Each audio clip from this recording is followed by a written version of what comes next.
Ամառային արևադարձ 2026 թվականի հունիսի 21-ին տեղի կունենա ամառային արևադարձը, որը տարվա ամենահզոր էներգետիկ թրթիռների առաջացման պահն է, լույսի հաղթանակի, առավելագույն կենսական ուժի ու հասունացման պահը։ Արեգակը մուտք է գործում ջրի տարերքի նշան, խեցգետին համաստեղություն, սկիզբ դնելով ամռան աստղաբանական իրադարձություններին։ Առաջին իրադարձությունը արեգակի մուտքով 12 համաստեղությունների տարբեր ոլորտներում տեղի ունեցող փոփոխություններն են։ Այժմ ներկայացնեմ հողի տարերքի ներկայացուցիչներին՝ ցուլ, կույս, այծեղջյուր։ Սկսենք ցուլի փոփոխություններից։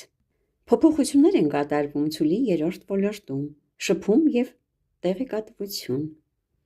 Ձեր մտածելակերպը ներքին հոգևոր և արտաքին նոր մարդկանց ազդեցությամբ փոփոխությունների կենթարկվի, այն նոր բովանդակությամբ նոր որակ կբերի ձեր կյանք։ Հանգամանքների բերումով որոշ մարդիկ դուրս կգան ձեր շրջապատից, մյուսները կընդգրկվեն։ Թեև խոսքը թվում էր, թե միշտ ձեր գլխավոր զենքն էր, սակայն այս ընթացքում կյանքի տարբեր իրավիճակներում ձեզ դրական փոփոխություն կբերի ավելի շատ խորհումը և լռությունը։ Դա հնարավորություն կտա նաև զտել ձեր շրջապատը, որը կօգնի ձեզ հրաժարվել տեղեկատվական այն հոսքերից, որոնք ավելորդ ժամանակ են խլում ձեզնից։ Այժմ անցնենք կույսերին։ Փոփոխություններ տեղի են ունենում կույսերի 11-րդ ոլորտում՝ հասարակություն և երազանքներ։ Դուք հոգնել եք միապաղաղ առօրյայից և փնտրում եք հանրային հասարակական նոր հարաբերություններ։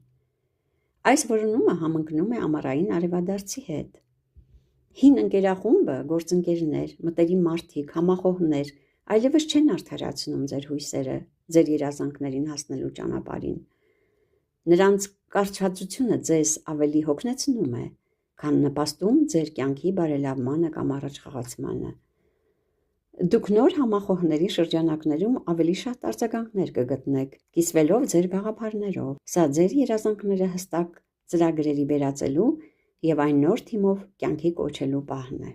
Այժմ անցնենք այծեղջյուրներին։ Փոփոխություն է սպասվում այծեղջյուրների 7-րդ ոլորտում։ Դա գործընկերությունն ու հարաբերություններն են։ Առաջնային է դառնում գործընկերային հարաբերությունները։ Սա գործնական պայմանավորվածությունները հստակեցնելու լավագույն ժամանակն է։ Գործընկերներին կդիտարկեք նոր տեսանկյունից։ Որոշները կցուցաբերեն այնպիսի վարքագիծ, որ այլևս նրանց հետ անհնար կդառնա շարունակել համատեղ գործ։ Իսկ մյուսները ցույց կտան անկեղծ աջակցություն ձեր առաջարկներին։ Դա հնարավորություն կբացի նոր գործեր սկսելու։